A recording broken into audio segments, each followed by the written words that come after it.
Welcome to Team Building Cultures, the podcast designed to deliver tools and tips for improving team communication, collaboration, and fostering a culture where teams thrive.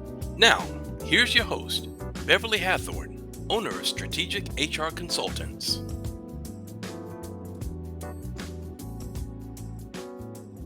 Hello, listeners, and thank you so much for joining another episode of Team Building Cultures. I am your host, Beverly Hathorn, owner of Strategic HR Consultants. Today, I'm very happy to be speaking with my guest, Jerry Dugan. Jerry is the CEO and Senior Leadership Consultant for BtR Impact, helping leaders build teams with impact through servant leadership principles he learned while serving in the U.S. Army on Christian ministries and in corporate healthcare. Jerry currently lives in Dallas, enjoying the empty nester life with his wife of 21 years, Olivia. Jerry, thank you so much for joining me today. I really appreciate you being here. I'm excited. Same here, Beverly. Thank you for having me on here. Yeah. So I understand, being the CEO of Beyond the Rut.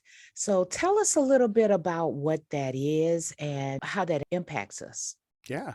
So Beyond the Rut originally started as a podcast 8 years ago in 2015, August 2015. I remember like it was 8 years ago.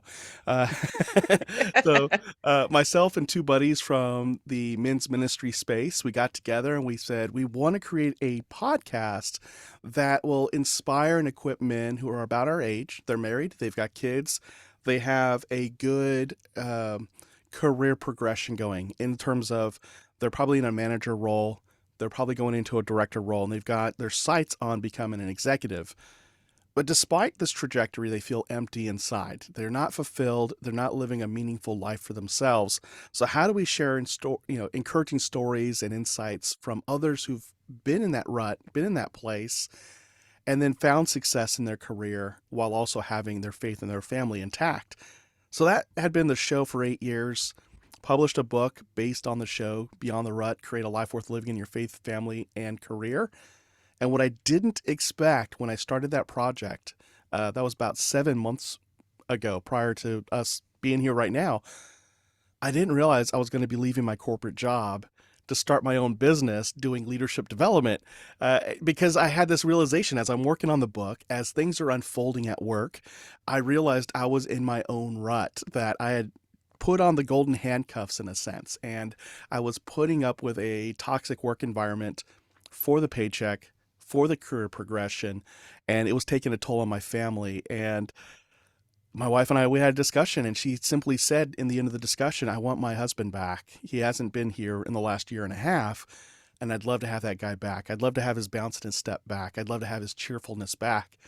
And so I applied concepts from the book, the 5 F's: faith, family, fitness, finances, and my future growth. And that's when I realized my career is putting a damper on my family life and then on my physical and emotional health.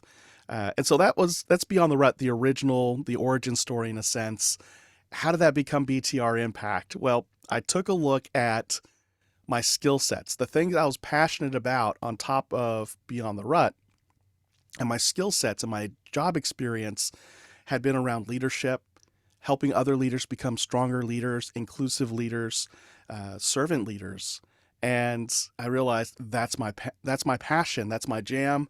I know lots and lots of content around this, and I can help structure a process or a system of leadership principles and practices that'll help leaders engage their employees on a higher level, provide opportunities for growth for their employees, provide a sense of connectedness and belonging, and ultimately help employees feel cared for on this team, so that as an end result, turnover drops, safety incidences drop, productivity goes up, absenteeism drops, the sense of pride and ownership in that team goes up. So much so that your team members are now recruiting people they know to join your organization in some way, shape, or form. And that's the ultimate end goal, is that employee engagement is so high that your organization is thriving. And so BtR Impact focuses on things like building trust with your teams, rounding with your employees, delegating responsibilities, not just delegating tasks and things they need to do, but delegating a piece of the organization and the authority that the leader has to your individual employees so that they're growing and stretching and preparing for the next level of their careers. And so that's what BtR Impact focuses on. It helps people leaders leverage best practices in leadership so that they can give themselves a competitive edge in today's labor market.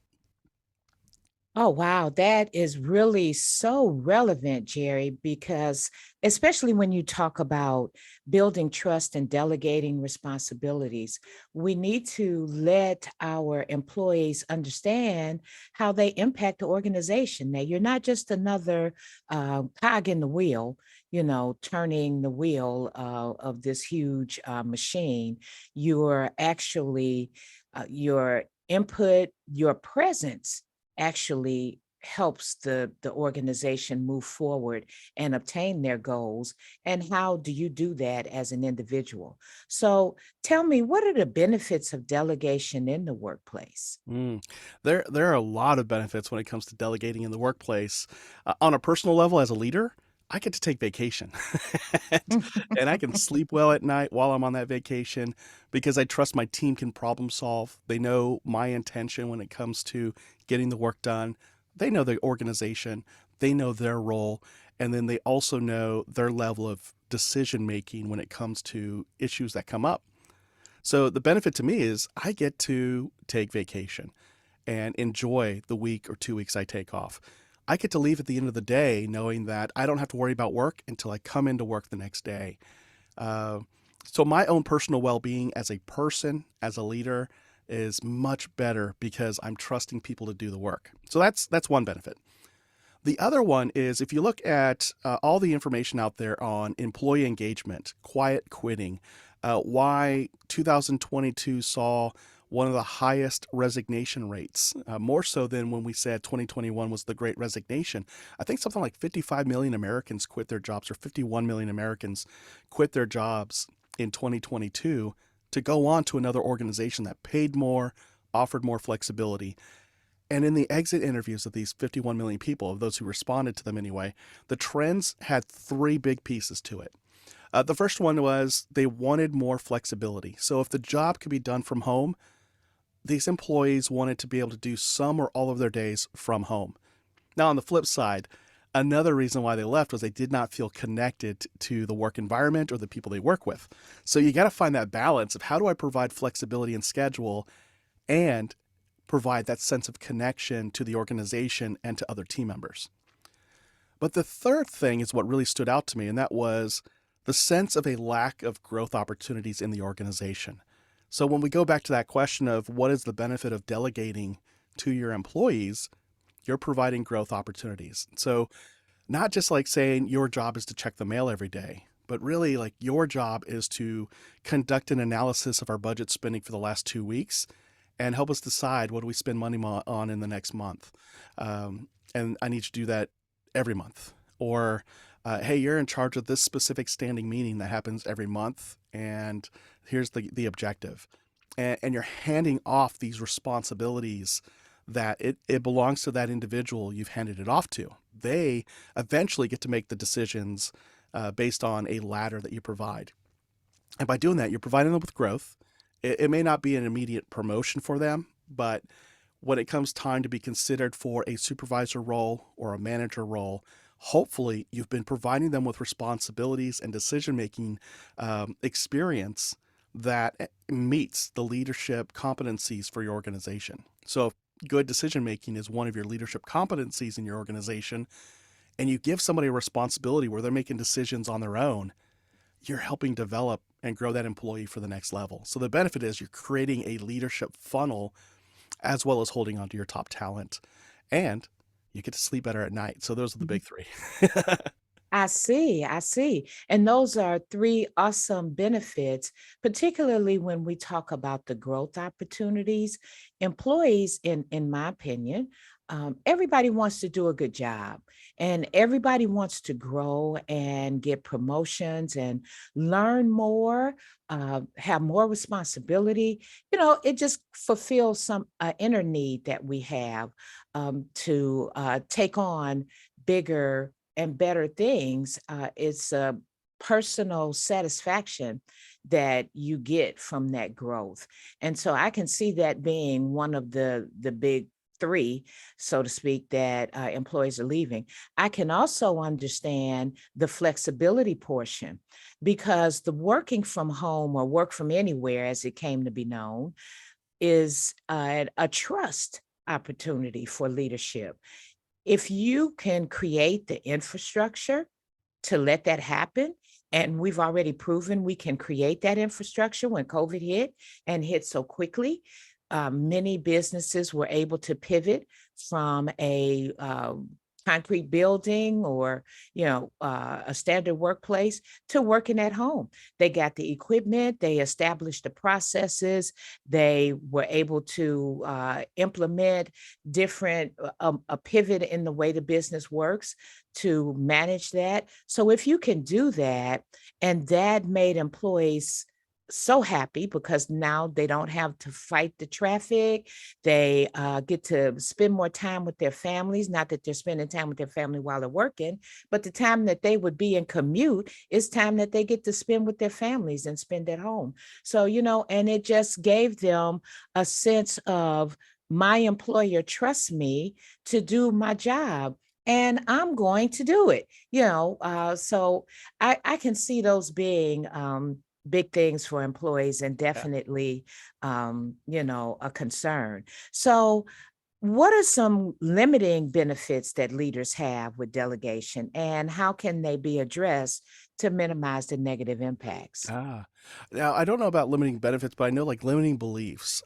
In the workshops I've run over the past decade, give or take, one of the questions I would ask them in terms of delegation is, what holds us back from delegating? What are we afraid of when it comes to delegating? And hands down, or even just like, what's your perception of delegation? And a lot of the feedback that we would hear from the participants in these workshops is, I can get it done so much faster if I just do it myself. So I don't have time to sit around, and the phrases they would use is, I don't have time to sit around and babysit somebody on something I can knock out in about 30 seconds to 60 seconds.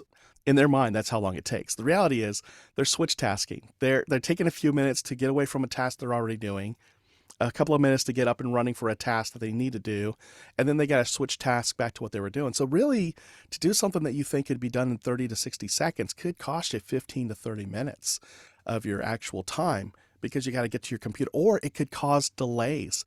So rather than having something taken care of right now, people have to wait on you, the manager, to come out of 7 meetings, and at the end of the day, maybe at 6 p.m., finally do the thing that takes you 60 seconds.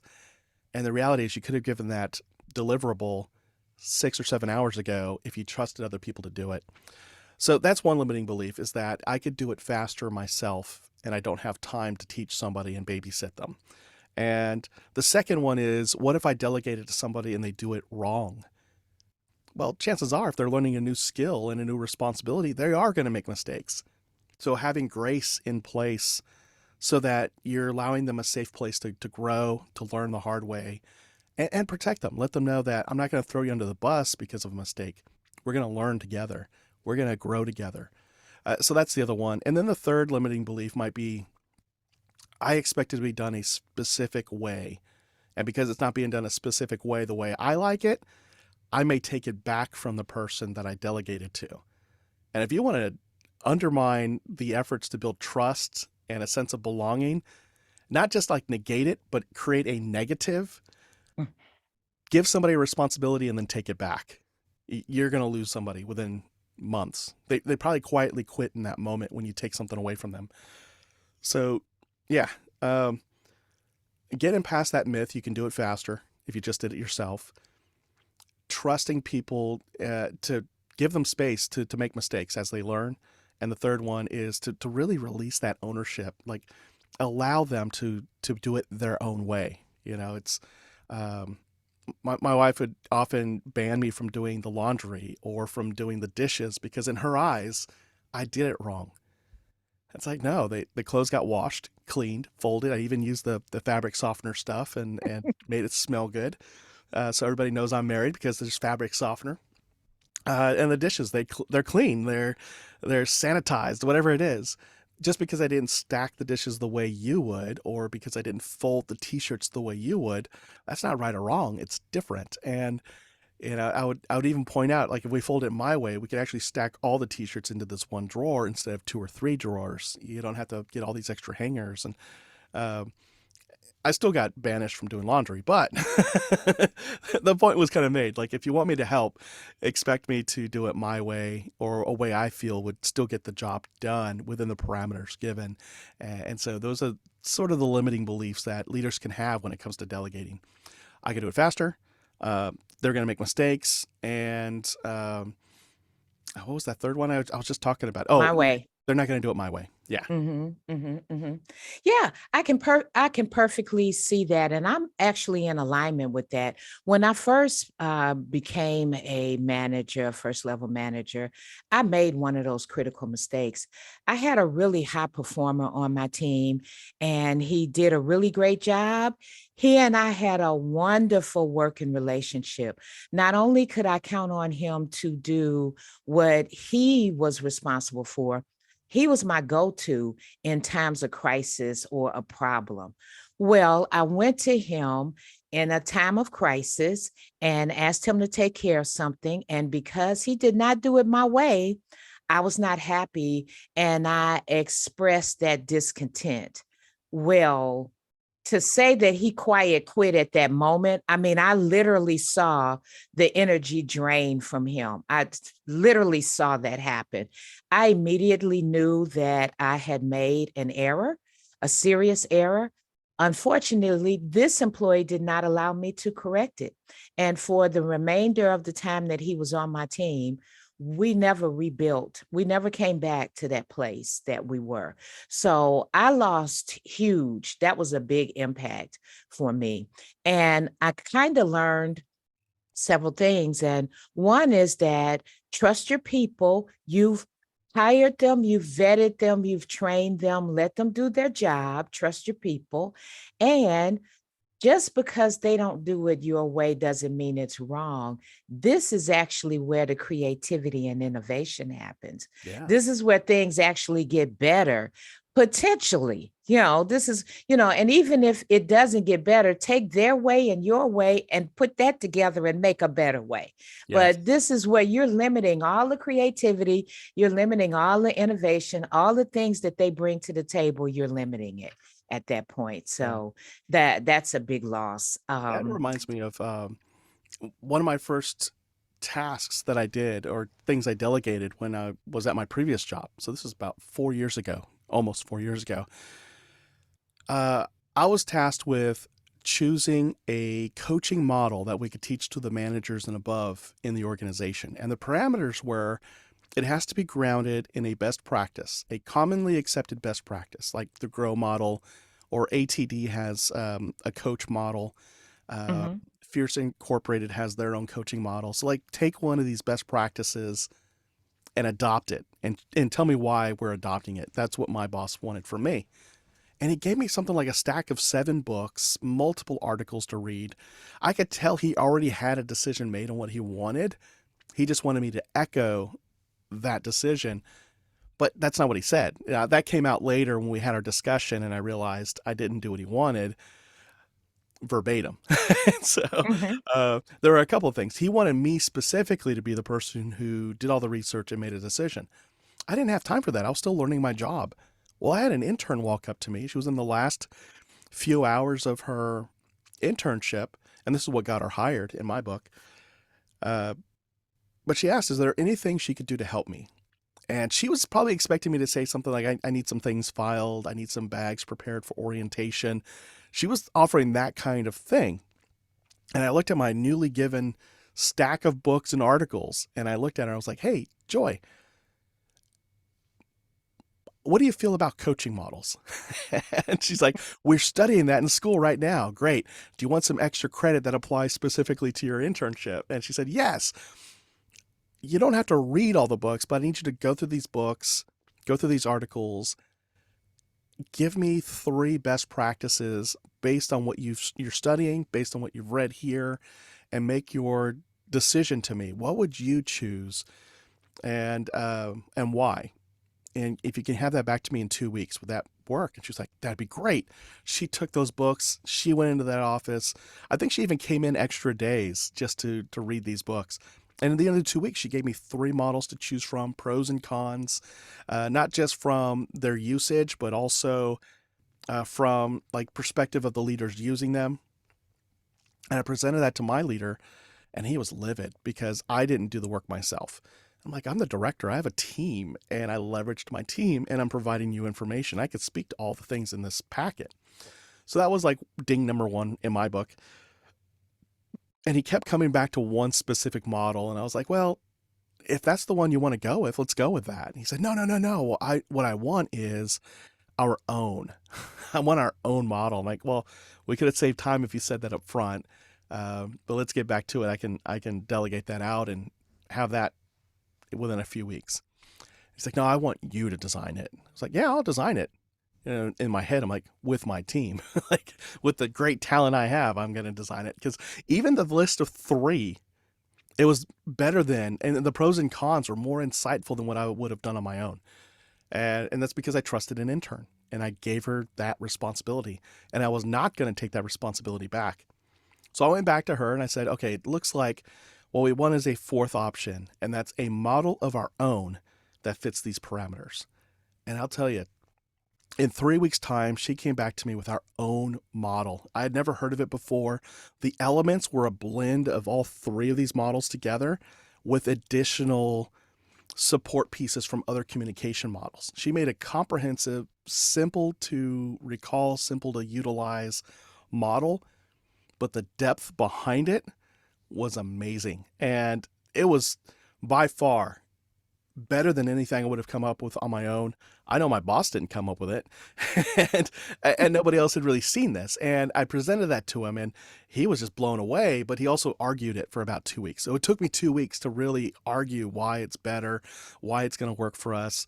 I kept reminding him of his parameters, and I think if there was anything he was upset about it by was 1, I didn't do it myself, and 2, it was the byproduct of an intern. And he was like, we can't just present that because an intern created it. I was like, yes, an intern you and I trained and developed.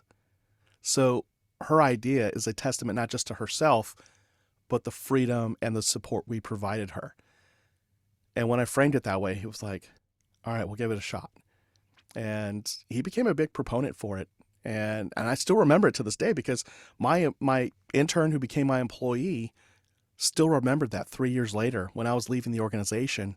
She put it in her thank you note to me that she still remembers the day I gave her this project and let her own it.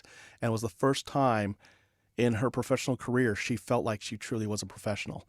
And she looks forward to more experiences like that. And I was like, all right, I'm going to cry. I'm leaving now. Yeah, see, that's the leadership that I'm a proponent of. That place where you trust your people to go at it and do it.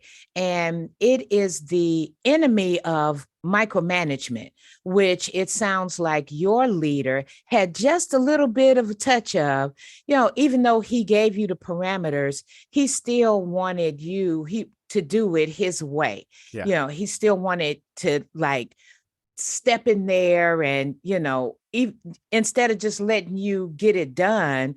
And you took a wonderful opportunity to grow your employee that you trained and vetted and developed, so you took a wonderful opportunity to grow Joy.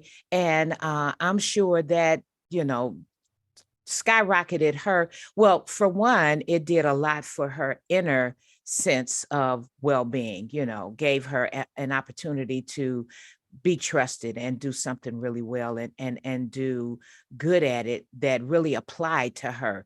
You didn't just give her like you know, dump work or something. You Yeah. gave her something that actually applied to her and would help in her growth and development. So I'm sure that was great for her. And, sometimes we as managers struggle to delegate something that we feel only we can own. So, how would you say managers like your manager who felt that only you could own that, what would you say they could do to kind of eliminate that thought process or that happening in their mind? Oh, I'm the only one who can do this, so I can't delegate this. Mm. How do they get around that? I mean, in an extreme sense, I know in my early leadership career when I was in the U.S. Army, I don't know if I shared this with you when we talked earlier in the week, but in a training exercise, so not in real life, but in a training exercise, I was leading and this is in the Army, I was leading a 35-person platoon. So 35 people following my lead. Woohoo. Except for the part where I got them all killed. All of them. Okay. They all died. Oh, Except no, oh, except for one. There was one other survivor because she was on guard duty with me in the ammo shack with one of our instructors. oh, Uh, wow. so yeah, it's the end of our primary leadership development course, and I had been getting a lot of flack through the whole course from my instructors.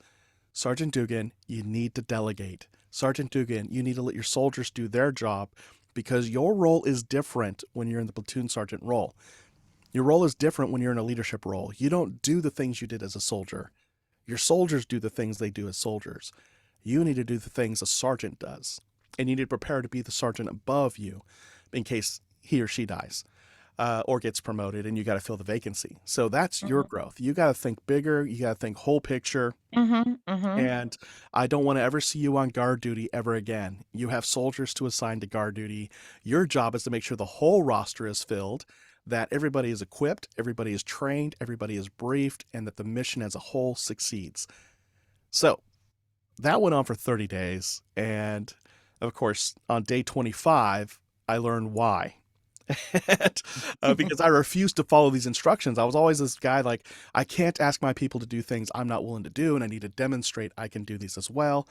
And so there I am, 4 or 5 in the morning, whatever the worst shift was for guard duty. These are 1 hour shifts, rotating people. And rather than assigning somebody for the 4 a.m. shift, I took it. And I was like, I'll be the good leader here. I'll take the hit here. I'll take the worst guard duty shift so nobody complains. There were plenty of people to do the shift. And I remember going to my first squad leader, waking him up and telling him, hey, I'm going to go guard the ammo shack. I'll be back in an hour, but I need you to wake everybody up and get ready for stand two. Stand two is something you do at sunrise and sunset because historically that's when you're likely to be attacked. So you put everybody on guard, be prepared for a fight. So that was his job. Wake everybody up, have them ready for stand two in the morning. And he's like, I got this. You go do your thing. So I go to the guard shack and I'm hanging out with one of my cadre, my instructors, and I'm being mentored by my instructor. And I'm like, this is great stuff. I'm glad I'm in here and I'm growing. I'm learning things. Well, the hour goes by. Our relief comes in. So 2 more soldiers come in from my platoon and they see me and they're like, oh, you're here. I'm like, yeah, I'm here. I told everybody in the platoon this is where I'll be. So you haven't heard? No? Haven't heard what? You got fired. Oh, God. And as soon as my soldier told me that, I look over at Sergeant Jorge, and he's like a 10-year veteran infantryman. He's deployed around the world quite a few times, and he just dropped his head. And he's shaking his head. He's like, "I've been telling you all cycle, Sergeant Dugan. I've been telling you all cycle, and I'll brief you when you go get your butt chewing. But I already know what happened." And so he's like, "But have your soldier tell you the story." So I had my soldier tell me the story, and she goes on to say, yeah, it turns out nobody was awake for stand two. And I was like, what? And she said, on top of that, it looks like we got attacked from the far end where third squad was. And 2 of the opposition force, which were our instructors playing as the bad guys, basically took machine guns and walked down the line and wiped everybody out until they got to the last two people of first squad. And then they ended the exercise, asked where the platoon sergeant was. Nobody knew. Everybody, Nobody knew. yeah, everybody freaked out. And so they started coming up with fake answers like, oh, he said he quit and he went home. No, I saw him take all his clothes off and run into the woods screaming, ah. And somebody else said he's MIA. And another guy said the enemy got him. Um, so I got fired in that moment, and whoever the smartest alecky answer was got promoted into the role. They fired him within a day. They're like, oh no, put the other guy back in. Um, and so after the story was told to me, Sergeant Jorge said, I want you to remember this. Your entire platoon died this morning because you didn't want to act like a leader. You wanted to act like one of the soldiers. And because of that, you didn't take care of your soldiers to take care of the mission. And now they're all dead. I was like, oh, shoot. So he's like, now, when you go out there, they're all alive. They're going to be laughing and joking about it. But I want you to remember that because you will be in charge of people after you graduate from this program. And I want you to remember that your role is different. And because of that, it's imperative that you learn to delegate. One, to get the job done through your team, but also to prepare them to take place of you if something should happen to you. And that's all I got for you, Sergeant Dugan. I'll see you on the road march. I was like, oh man, we got to do that still. It's 12 miles. I had 12 miles of carrying a heavy pack and a weapon to think about my whole unit dying. And I was like, but that stuck with me. That was over 20 years ago. That was about 21 years ago when that happened. And I still remember it, that when you're in a leadership role, you're now developing people. You got to develop their skills. You got to make sure they're equipped with what they need to do the job. You got to give them permission to think on their feet because you're not going to be everywhere all the time to make all the decisions for them. And delegation helps you create that agility that's needed in today's work environment. We complain about, like in nursing, one of the biggest complaints nurse leaders have is that their nurses don't have critical thinking skills. I'll delegate some stuff to them and put them in situations where they have to critically think, and they'll build their critical thinking skills. There's some things they're not allowed to, like, doing medical procedures. They can't just critically think. You got to be a physician for that. But there are other things they can do that develop those critical thinking skills. So yeah, leaders got to lead. They got to do Yes.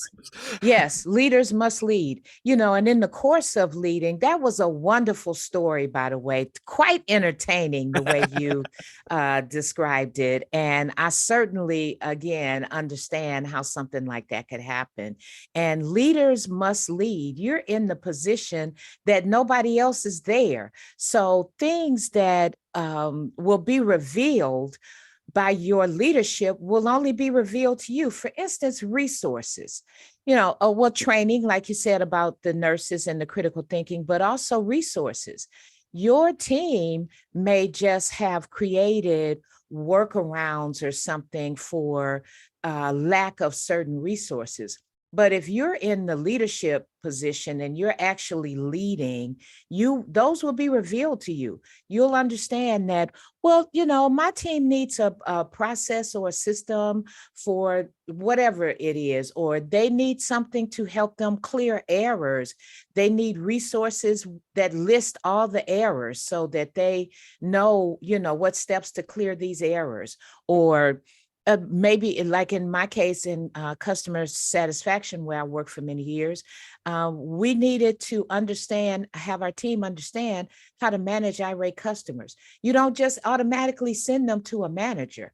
When a customer says, well, I want a manager and I'm only going to speak to a manager, well, sure. But if a customer is upset about a product or a service not working properly, or, a refund or a bill, teach your team how to talk to those people, how to de-escalate them, how to help them understand that you're going to get this handle for them.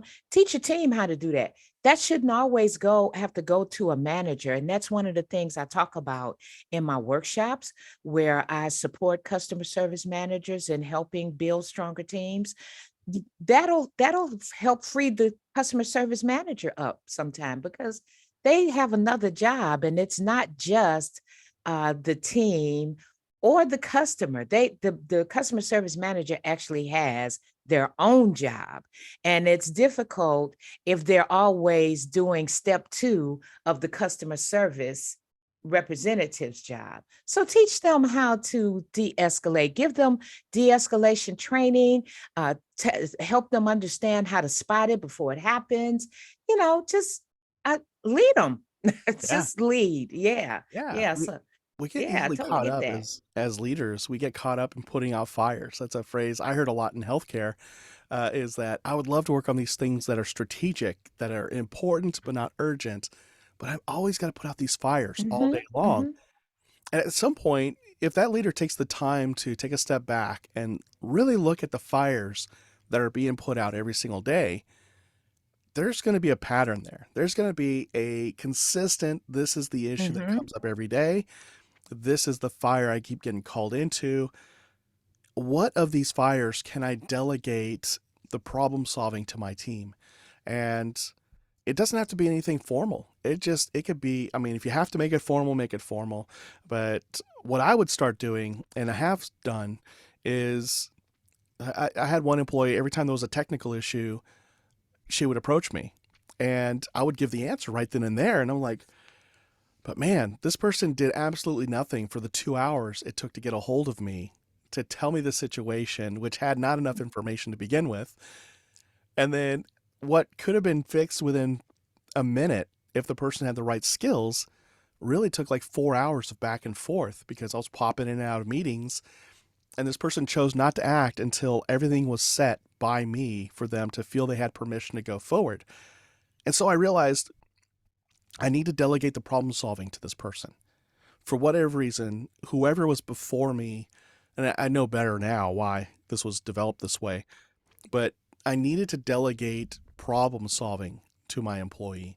So rather than just giving her the answers every time she came up to me with an issue, I would respond with a question. And it annoyed her like you wouldn't believe the first 10 times I did it. Uh, Mm-hmm. but I explained to her every single time why I was doing it. I'm like, I know this seems annoying. You want me to just give you the answer and send you off. I want you to be able to make this decision when I'm not around. And so I'm responding with questions to get you thinking outside your box and to let you know you've got permission from me to think outside this box you've been in. And I don't know what box this is. I don't know who created it with you, but if you're willing, I'm willing to blow this box up with you if you are. Mm-hmm. She's like, let's do this. So every time she come to me with a problem, she's like, hey, this came up and this is the situation.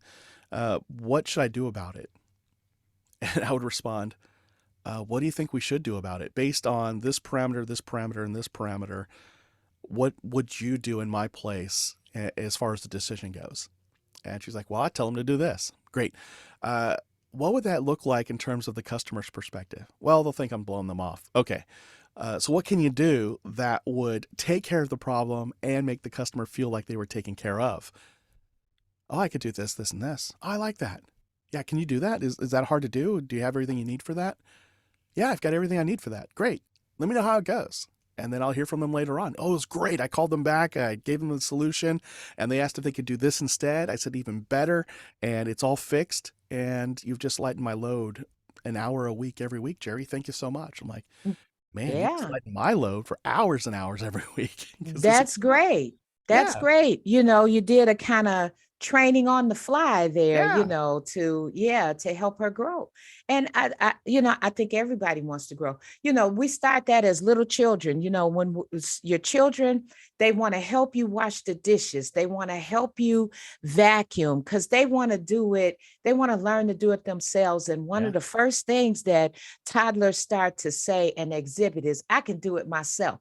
When you're trying to tie their shoes, they'll move your hand and, they're like, I can do it. Well, they can, but, they want to try. So, and that's something that over the years, if you get with the wrong leaders, they'll pour water on that and yes, it'll just kind of, douse that fire. yeah, So one last thing I wanted to ask you about, if you can kind of give me like an overview of the carry, crawl, walk, run levels of decision making, to provide clarity on the freedom an employee has with the responsibility you've given them. Yeah.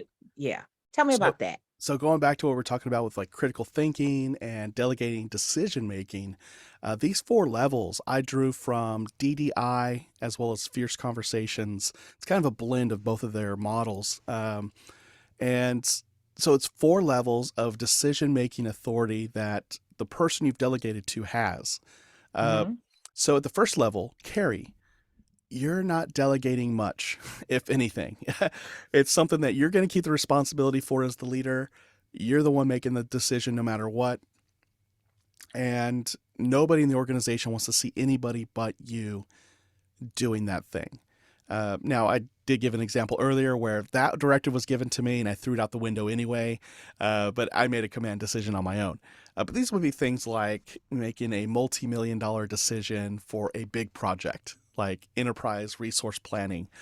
You're not going to delegate that to the intern or the person who's only been on the job for a year.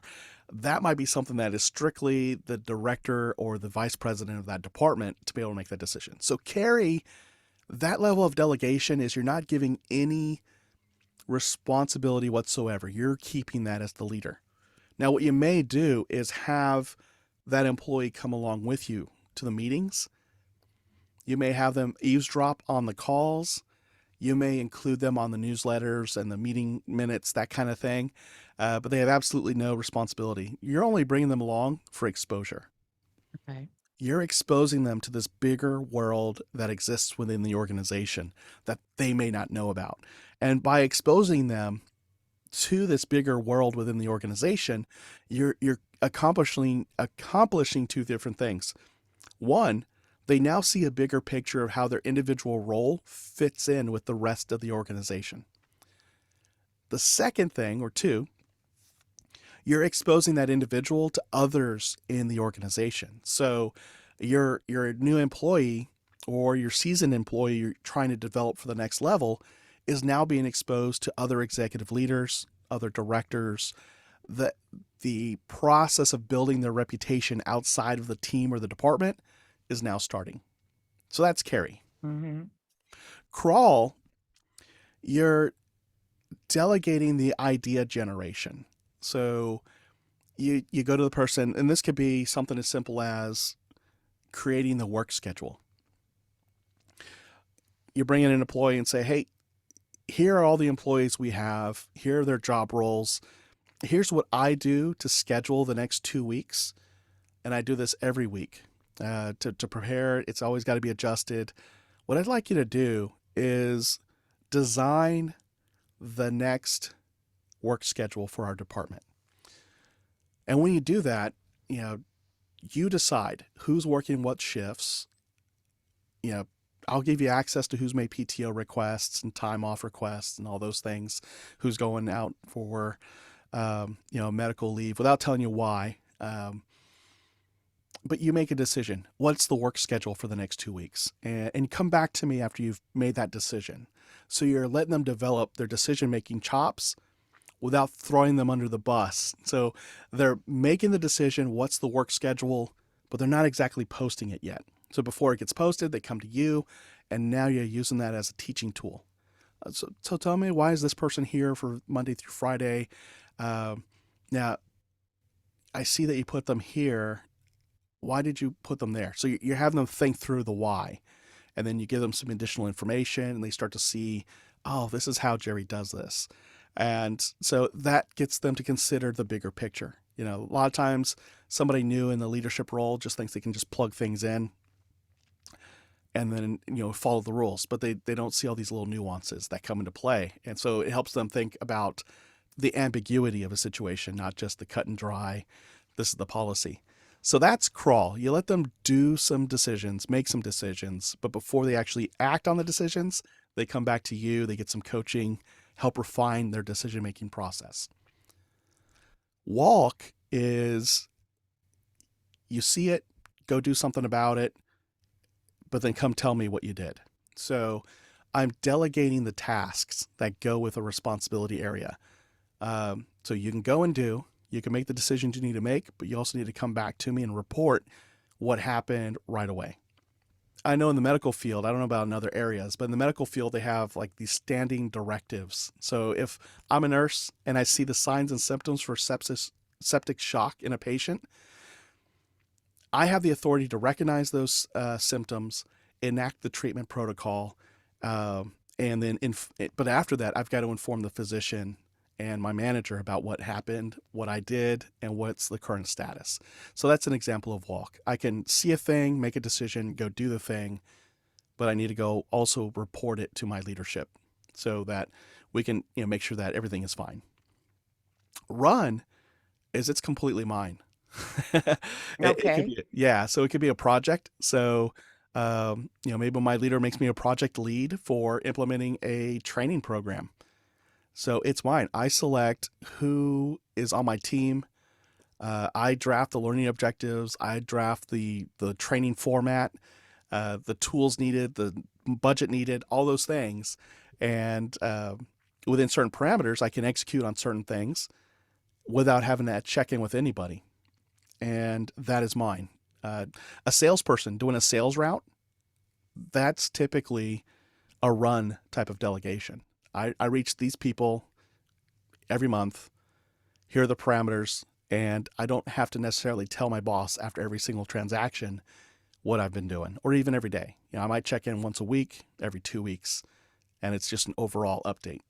And there are other metrics that kind of keep you honest and keep you accountable. But so that's the 4 levels. Carry, you're just there for exposure, to learn new things, to exposing yourself to other leaders, exposing the organization to the individual. Crawl, you're helping them make decisions, although you're not trusting them to make them on their own just yet. They're just practicing decision making, not suggestions, making decisions. Walk, they're taking action, they're making decisions, but they're checking in with the leadership regularly right after the fact. Run, it's theirs. You don't have to check in with me every day, but every so often I need to see a report to show what's going on. Wow, that's really great. That's very interesting. And I definitely suggest that, leadership, leaders that are listening, kind of try to take that into consideration. I'm sure they have at least an employee or two that they can implement this practice, because it sounds like a wonderful thing for growing your employees. So this has been a great conversation, Jerry. I have really enjoyed talking with you, and it's been very enlightening. Tell us how our listeners can get in touch with you. Yeah. The best way is my website, BtRimpact.com, and just set Mhm. up a 30-minute call with me to talk through what's going on in a leadership environment. And we can see if one of my programs can help out to be a catalyst for what you do. And then if you just want like free stuff, I give away the audiobook for Beyond the Rut, Create a Life Worth Living in Your Faith, Family, and Career. And you can get that at beyondtherut.com/audiobook. But if you like paper, it's on Amazon. Just look up Beyond the Rut and you get the free audiobook anyway. Okay, then I'm an audiobook person, so I'll be checking that out Awesome. most definitely. So, again, thank you so much, Jerry Dugan, talking to us about the Beyond the Rut impact leadership. And I really enjoyed hearing, the carry, crawl, walk, run theory concept. That's awesome, as well as your other very, very interesting stories about your training and leadership growth. So, again, thank you so much for joining us today. Very, very much appreciate your time. And you and I will chat soon. And to my listeners, please tune in for the next episode of Team Building Cultures. Thank you. Thank you for tuning in to another episode of Team Building Cultures. We hope we have delivered helpful and enlightening information to help you create your dream team. Join us next time.